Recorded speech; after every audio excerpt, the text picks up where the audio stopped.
Kau lihat aja nanti di 2024, ketika nanti yang naik si Anies selesai, kalau itu proyek IKN itu berapa ratus juta triliun itu nanti mangkraknya itu merugikan negara. Makanya sekarang para penjilat ini sibuk untuk mencari kejelekan si Anies biar supaya si Anies jangan naik ke tata. Sebab apa? Si Anies lah satu-satunya calon presiden yang bisa merusak sistem si Jokowi.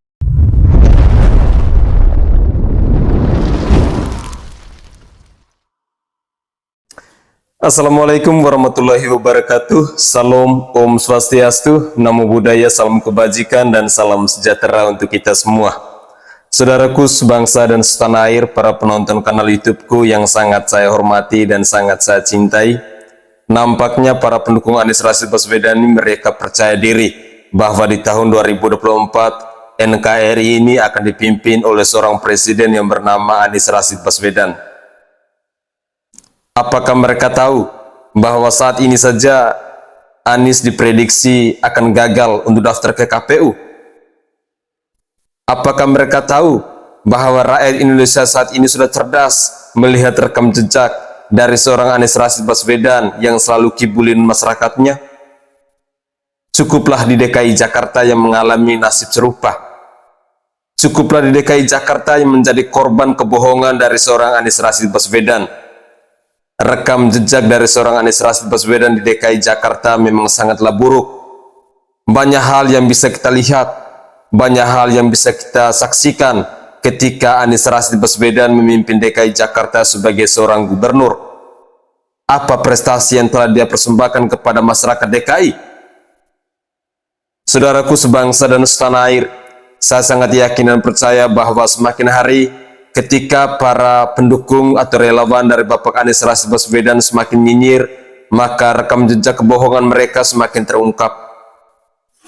Karena zaman sekarang di era digital ini, begitu mudahnya kita mengakses informasi-informasi yang berhubungan dengan keburukan atau kebohongan, kekibulan yang dilakukan oleh seorang Anies Rashid Baswedan terhadap bangsa ini. Mampukah bahwa para pendukung Anies ini menghipnotis rakyat Indonesia yang 80% saat ini sangat mencintai Bapak Presiden Joko Widodo? Hanya orang-orang yang tidak waras yang akan mendukung Anies Rashid Baswedan untuk mengayomi dan memimpin bangsa ini.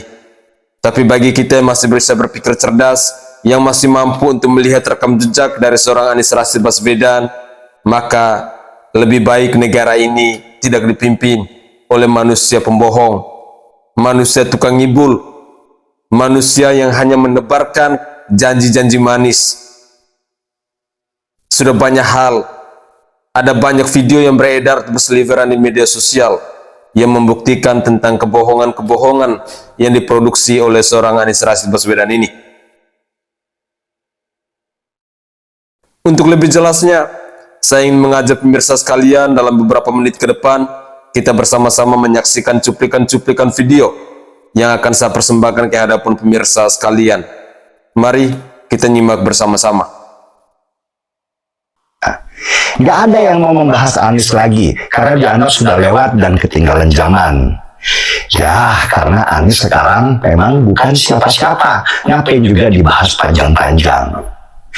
Saya sih masih tetap bertahan dengan analisa saya dulu, bahwa di akhir tikungan Nasdem akan out, Demokrat juga akan out, dan PKS udah ngacir gabung dengan Gerindra, sahabat lamanya.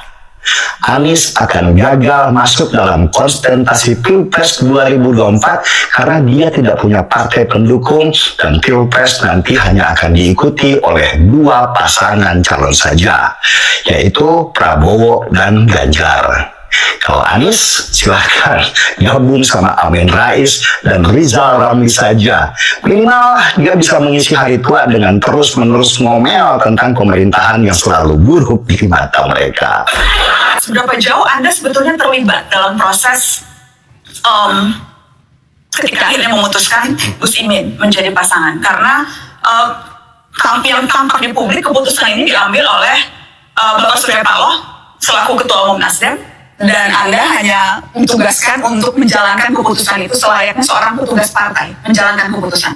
Ya, apabila Pak Surya Paloh mengajukan nama yang tidak relevan dengan usaha pemenangan dan saya harus melaksanakannya, maka saya petugas partai.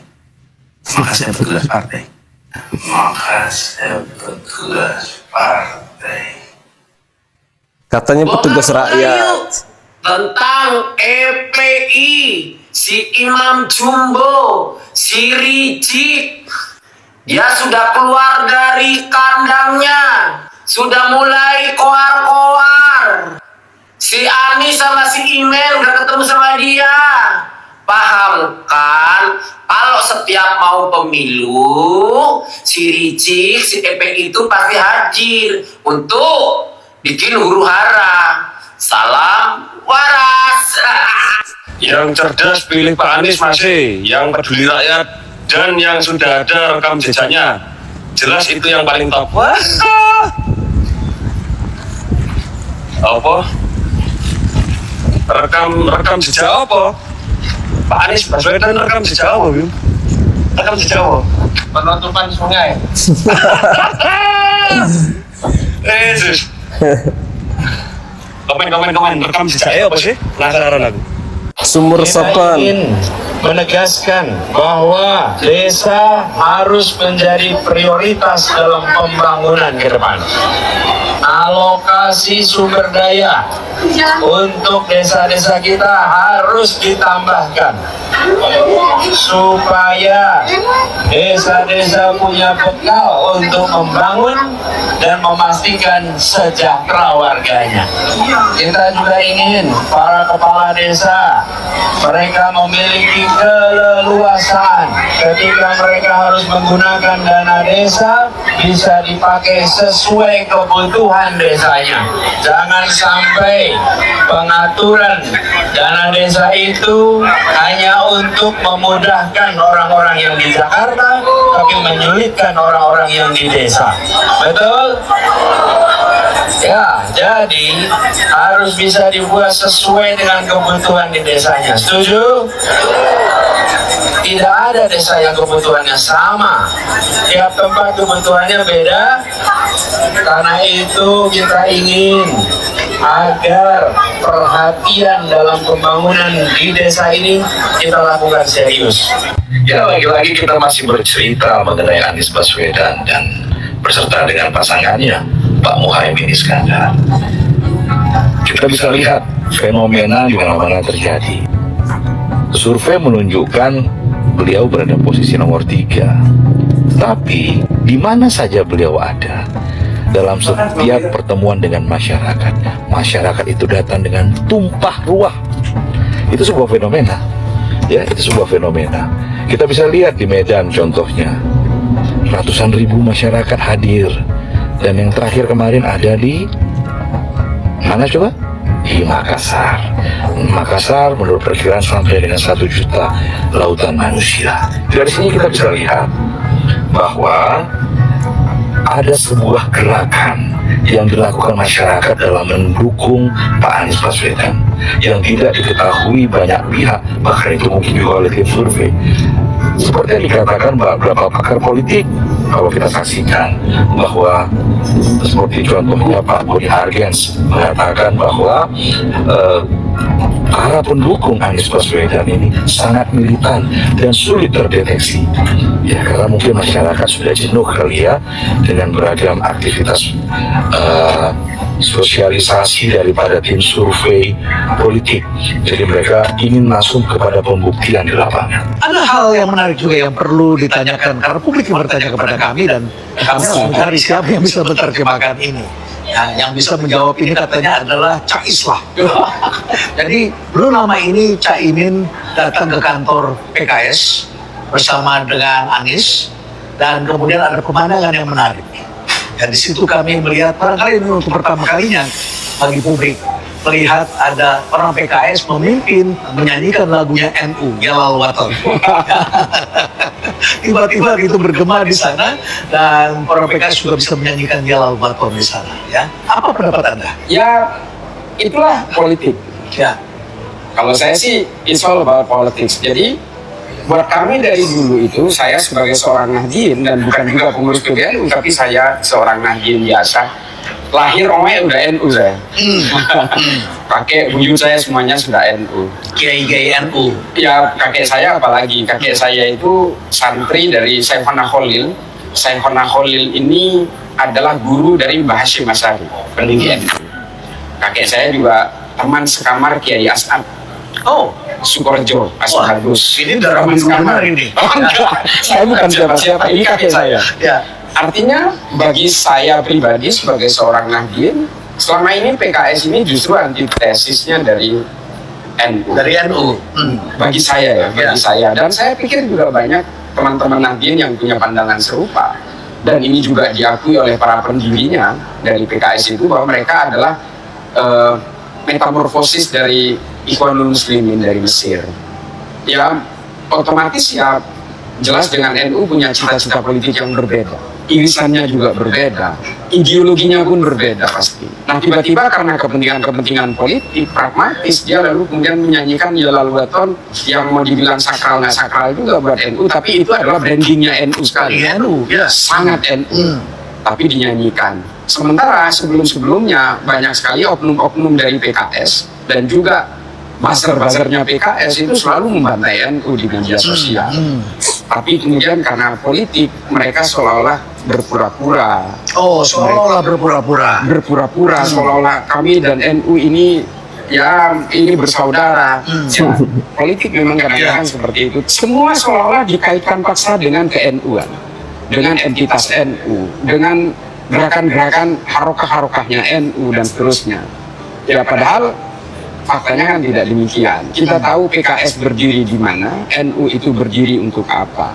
NU jelas tidak punya cita-cita politik yang muluk, hanya menjaga Pancasila saja, Bhinneka Tunggal Ika, dan tetap menjaga tegaknya NKRI. Itu aja kalau cita-cita NU. Apakah ada suatu perubahan di masyarakat yang Anda lihat? Atau sebetulnya tidak begitu, hanya kepura-puraan politik?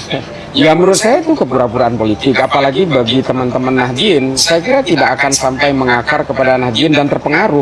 Seolah-olah setelah menyanyikan Yalal Waton, ini adalah baiatnya PKS untuk menjadi NU. Ya. Semua teman-teman NU, para ulama NU dari dulu sudah membuat ijtihad bahwa tidak boleh orang NU itu berpolitik melalui PKS. Kan banyak itu, Kiai Marzuki Mustamar, termasuk dari kiai-kiai sepuh NU, dari dulu itu selalu menyuarakan hindari PKS. Say no to PKS kan gitu. Karena kita tahu PKS adalah jelmaan Ikhwanul Muslimin yang punya cita-cita untuk menegakkan khilafah dan sebagainya, dan mereka ya mostly kalau kita mau sebut ya mereka masih belum mengakui secara legowo tentang Pancasila, konsep falsafah negara dan sebagainya. Ini harus kita pertanyakan juga. Ya. Itu dari sisi NU. Sekarang mari kita lihat dari sisi PKS. Apakah dengan demikian PKS bersedia juga mendukung Caimin? Ya ini Kalau dia dekat dengan politik Islamnya dengan Anies, barangkali bisa dipahami. Tapi dengan Caimin bagaimana? Apakah mereka bisa melebur ke sana? ya menurut saya ini kan akhirnya menjadi air dan minyak. Temuan surveinya SMRC kemarin misalnya bahwa suara dari Anies Caimin kan mengalami penurunan. Ya bisa jadi itu karena memang tidak ada match antara orangnya Caimin dan orangnya Anies. Orangnya Anies yang tidak suka Caimin bisa jadi pergi dari pasangan ini, atau orangnya Caimin yang tidak suka Anies pergi, sehingga akhirnya terjadi penurunan. Menurut saya ini memang susah untuk. Memang ada pertanyaan setelah deklarasi itu kok tidak naik suaranya Anies Imin. Ya kita padahal banyak yang mengharapkan ada kontribusi dari PKS suaranya akan naik. Hasil polling ternyata tidak demikian. Itu yang kita lihat ya. Iya. Yang umroh, berapa hadiah umrohnya? Berapa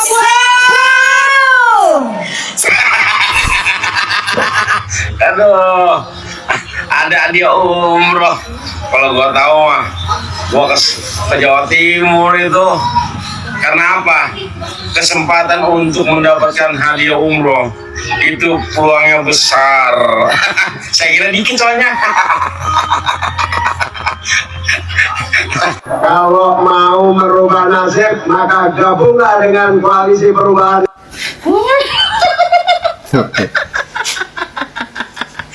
Salam waras untuk rakyat Indonesia yang sudah cerdas.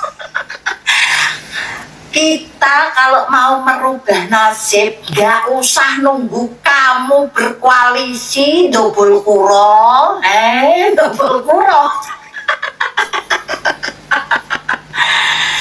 Kalau ingin merubah nasib, itu diri kita sendiri yang harus merubahnya. Gak usah dari partai. Nggak usah dari koalisi. Nunggu koalisi 5 tahun cuma sekali, ya modar ora sido mangan terasi.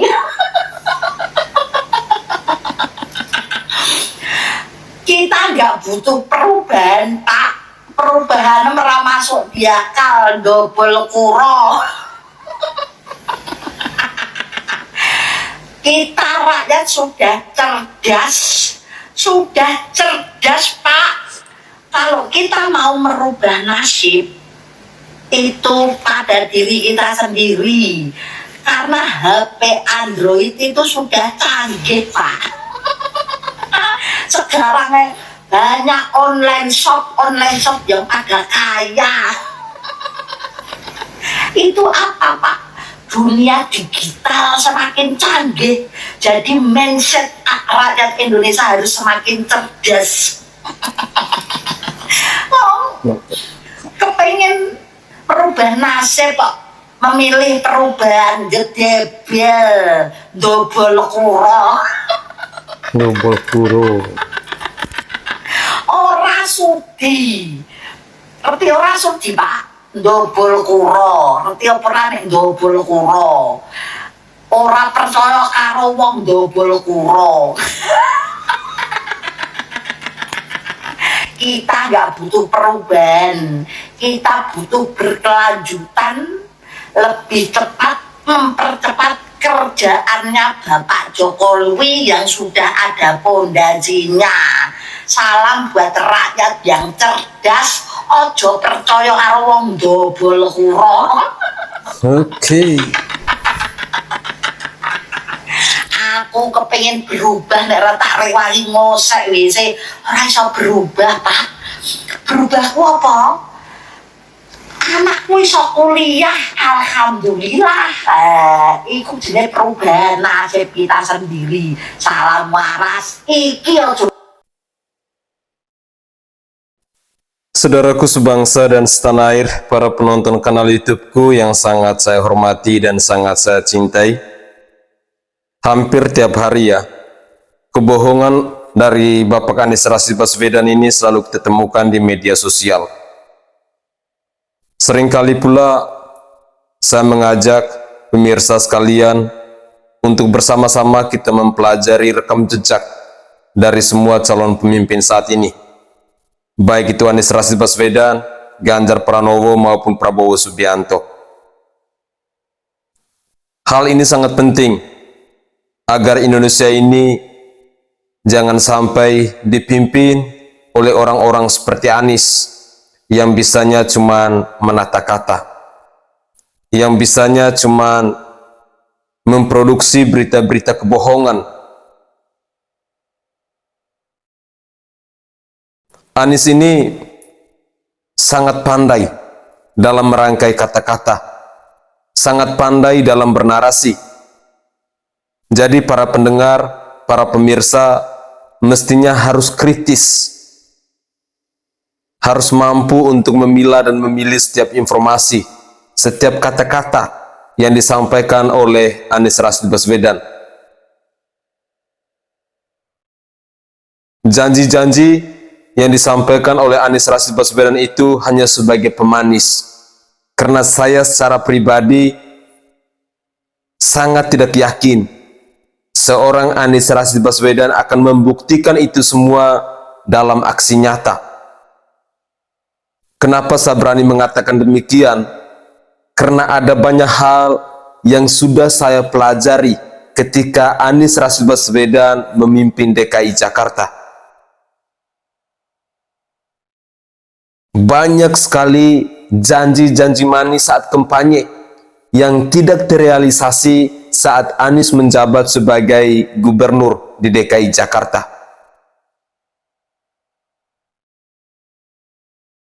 Disinilah alasan kenapa saya tidak menginginkan NKRI ini dipimpin oleh seorang presiden yang bernama Anies Rashid Baswedan.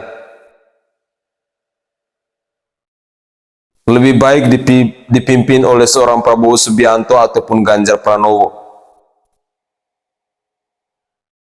Ketika Anies berkoar-koar dengan tagline soal perubahan, entah dia sadar ataupun tidak sadar, di koalisi perubahan itu ada dua partai politik yang masih bernaung di bawah gerbongnya Bapak Presiden Joko Widodo. Ada PKB dan ada Nasdem.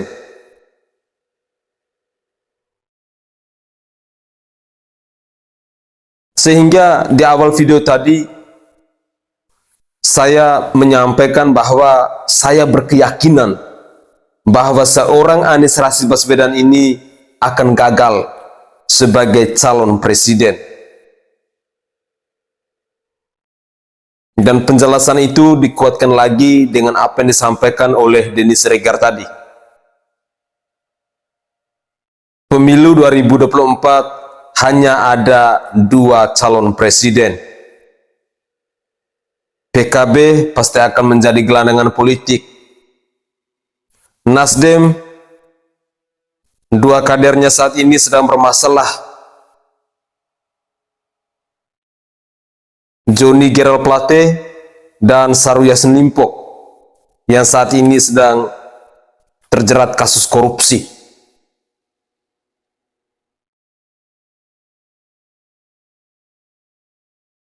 Hal kebohongan berikutnya, ketika para pendukung Anies Rashid Baswedan mengatakan bahwa Anies itu adalah petugas rakyat, bukan petugas partai. Tadi kita mendengar sendiri wawancara Anies Rashid Baswedan di depan Muhaimin Iskandar bersama Najwa Shihab. Lagi dan lagi, kebohongan Anies Rashid Baswedan maupun para pendukungnya selalu terungkap. Karena bagi saya secara pribadi, saya berkeyakinan bahwa setiap kebohongan yang kita sembunyi, setiap hal-hal buruk yang telah kita lakukan, sadar ataupun tidak sadar, suatu hari nanti pasti akan terungkap. Publik akan tahu.